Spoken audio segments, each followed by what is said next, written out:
Oke, assalamualaikum warahmatullahi wabarakatuh. Waalaikumsalam warahmatullahi wabarakatuh. Kembali lagi kepada saya Tamam Hamdi Anwar ini yang terakhir ya. Oke, langsung saja. Tafsir Muhammad Syahrur. Muhammad Syahrur ada pemikir liberal muslim kiri asal Damaskus, Syria. Ia dilahirkan di perempatan Sahiriyah, Damaskus pada tanggal 11 April 1938 di Damaskus, Syria, yang merupakan anak kelima dari seorang tukang celup yang bernama Daib, sedangkan ibunya bernama Siddiqah binti Saleh Filyun yang menikah dengan Ajiza dan beristrikan Olga. Isma bersuamikan Ulis. Sedangkan dua lagi adalah Basir dan Mas'ud. Adapun dua cucunya bernama Muhammad dan Kinan. Perhatian dan kasih sayang Syahrul kepada keluarganya begitu besar. Hal ini terbukti dengan selalu menyebutkan nama-nama mereka dalam persembahan karya-karyanya. Hebat ya. Pemikirannya tentang substansi Al-Quran. Berikut ini penulisan penyusunan bagian yang didasarkan pada pemahaman Muhammad Syahrur tentang Al-Quran yang mengandung mutasyabih, yakni sebagai berikut. Bagian 2, Al-Quran sebagai kitab mutasyabih. Alkitab yang mutasyabih, Al-Quran yang mengandung kemiripan dan kesamaan. Quran juz'iyah, Quran dengan bentuk nakiro, asbabul masani, 7 ayat yang diulang-ulang. Kitab mutasyabih, ayat-ayat metafor dan simbolik. Al-masani, ayat-ayat ulangan yang bermakna identik.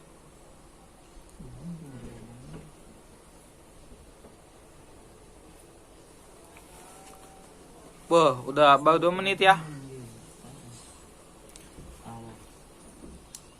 Ketika Quran dikhususkan dalam bentuk makrifat, maka yang dituju dalam makna Quran secara utuh al-makna nafsah. Sedangkan ketika dinyatakan dalam bentuk nakir umum, dapat kemungkinan bermakna bagian dari Al-Quran, karena Al-Quran secara utuh nafsul Quran diturunkan pada bulan Ramadan. Al-Quran seluruhnya ada mutasyabih berdasarkan dalil yang dalam surat Yunus ayat 36, dan kebanyakan mereka itu tidak mengikuti sesuatu kecuali asumsi atau prasangka. Padahal asumsi itu pasti membutuhkan beberapa kebenaran tentang sesuatu, dan tidaklah kondisi Al-Quran ini dibuat oleh selain Allah, tetapi Al-Quran ini membenarkan aturan yang kitabnya sebelumnya serta merinci aturan dari kitab ini. Tetapi mereka berdusta tentang sesuatu yang tak mereka kuasai. Ilmunya, bahkan takwil atau penjelasan tentang ayat itu tidak dapat mereka peroleh. Hal itu karena mereka berdusta. Dan selanjutnya perhatikan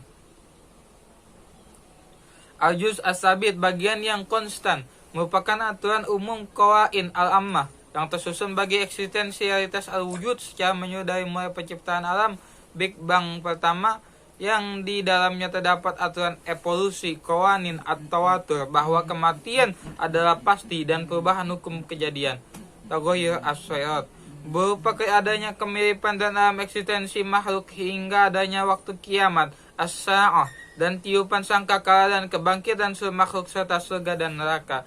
Bagian ayat yang konstan ini adalah tidak berubah karena siapapun, yakni ia bukan tempat bagi posisi doa manusia.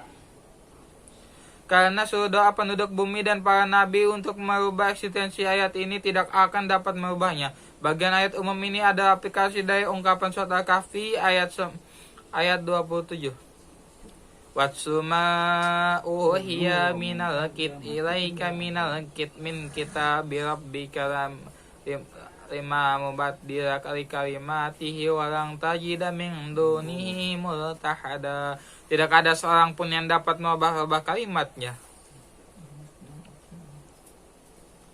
Al-Juz Al-Mutaghir, bagian-bagian yang fleksibel. Bagian ayat ini diambil dari Imam Mubin, induk yang menjelaskan baca ayat-ayat ini sebagai penyataan. Quran Surat Yasin ayat 12, Inna nahnu nuhyil mauta wa naktubu ma qaddamu wa asarahum wa kulla syai'in ahsaynahu fi imamin mubin. Artinya, sesungguhnya kami menghidupkan orang-orang mati dan kami menuliskan apa-apa yang telah mereka kerjakan dan bekas-bekas yang mereka tinggalkan, sebab segala sesuatu telah kami kumpulkan dalam kitab induk yang nyata, yaitu Lauhul Mahfuz.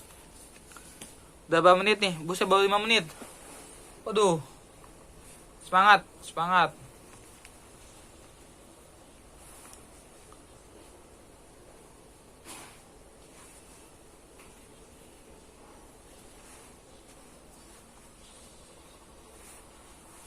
atau surat Al-Jasiyah ayat 20 atau surat Ar-Rum ayat 22.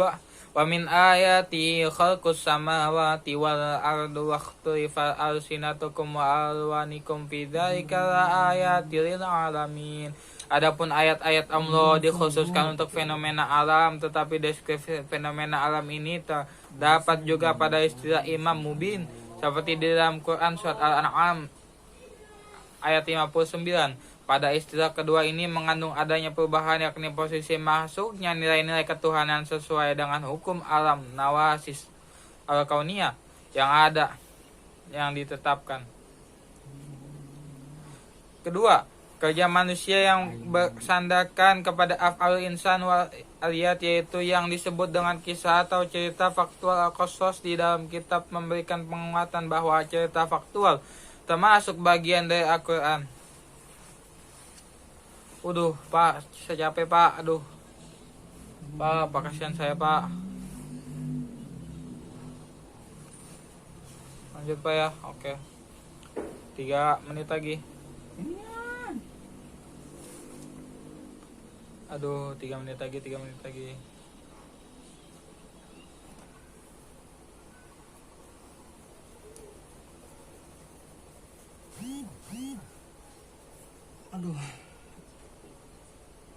Posisi Al-Quran terhadap kenabian, bayinat atau ayat menjelaskan ada petunjuk empirik yang dapat diterima secara lahir dan batin.